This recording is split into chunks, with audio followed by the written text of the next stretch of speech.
Hello everybody, it's Kyra from BodyCandy. On this beautifully sun-shining episode of The Tea, we're going to be speaking about why do you need these helpful piercing tools. But before we get into that, remember to like, comment, subscribe. Make sure you see all of our videos, and also every single item that's spoke about in this episode will be linked down in the comments below.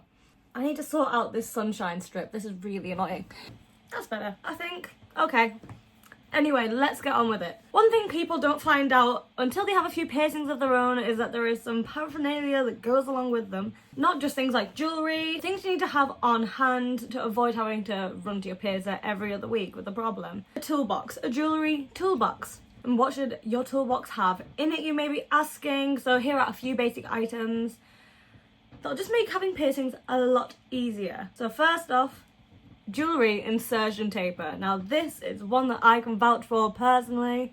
If you wear threadless flat back earrings, or like me, you've got something like a high nostril piercing, an insertion taper is a game changer. Made from an implant-grade titanium with a smooth anodized coating, this tool helps you guide your jewellery into place with minimal discomfort. So to use it, you simply just push the insertion taper top way through your piercing, line the hollow end of that with backing post and insert your jewellery. This taper makes threading jewellery through piercing so much quicker and easier, especially for example my high nostrils. I've had to use them a few times until I got my jewellery changed. They're really high up, I've got nails on, it's impossible to reach through and it's a nightmare. Add this to your toolbox, it will literally change the game if your piercings keep coming loose. Next up we've got the ball end grabber. So this is just like a retracting claw with a handle. Use it to pick up the ball end off a flat surface if, for example, once again you have nails like me, or you have trouble grasping tiny little spherical objects. Because they roll away, they go anywhere, they're really annoying, they can ping out of your fingers.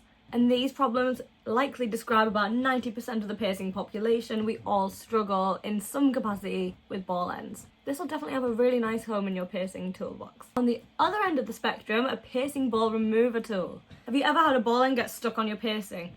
Maddening. This item is just a metal tube lined with silicone, and the silicone lining allows a real grip on the ball, and that makes it way easier to turn it, and it's so much more simple than trying to grab the jewellery with a pair of tweezers or forcibly twist off the end while wearing gloves. It's a good idea to have one of these around before you need it though. But like regular tweezers, but these have circular plates that can firmly grasp the ball end. If you try that with regular tweezers, the ball end is likely to turn into a projectile and you'll never see it again. These make jewellery changing so much easier. Next up we've got captive ring opening pliers. So these are like teeny tiny little nose pliers. Instead of having the needle nose, they have two tiny pegs at each end. You put the pegs inside the captive ring and very gently open it to either remove the bead or charm or to insert it. These allow you to change out captive ring on your own without destroying it.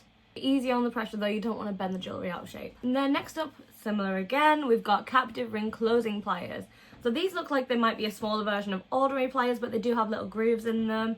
And you put the ring in the grooves and very gently squeeze them together.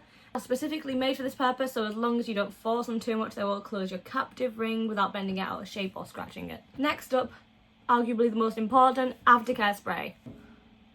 Oh, where's my light gone? No! Okay. So, sterile saline spray isn't a tool by definition, but you know what it should be, and you should always have it around, because you never know when you're going to need it. I always keep my BodyCandy piercing aftercare solution on my desk at all times in case I need it. Got this many piercings. It's good to have around, promise. Sometimes my pets knock my piercing, and I love having my pets. They're the light of my life, but they're not the most hygienic creatures. And I am. This is good for that. If you're sleeping funny on your pierced ear, maybe you impulsively go and get one pierced this afternoon because you're bored.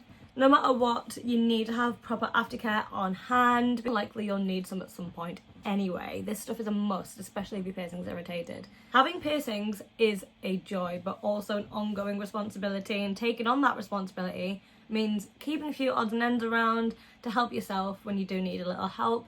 It's okay to go to the piercer to get your jewellery changed. It's okay to go to the piercer because a ball end is stuck on your cartilage stuff, but isn't it so much nicer knowing you could probably do it yourself? So that is everything on this episode of The Tea. Let me know if these helped. Let us know down in the comments if you'll be picking up any of these items. I know I've got the vast majority of these now, and they really do make life so much easier, I promise. Once again, everything is linked in the caption that we have mentioned in this video, so go and pick them up if you're building your piercing toolbox, and I will see you on the next video. Goodbye.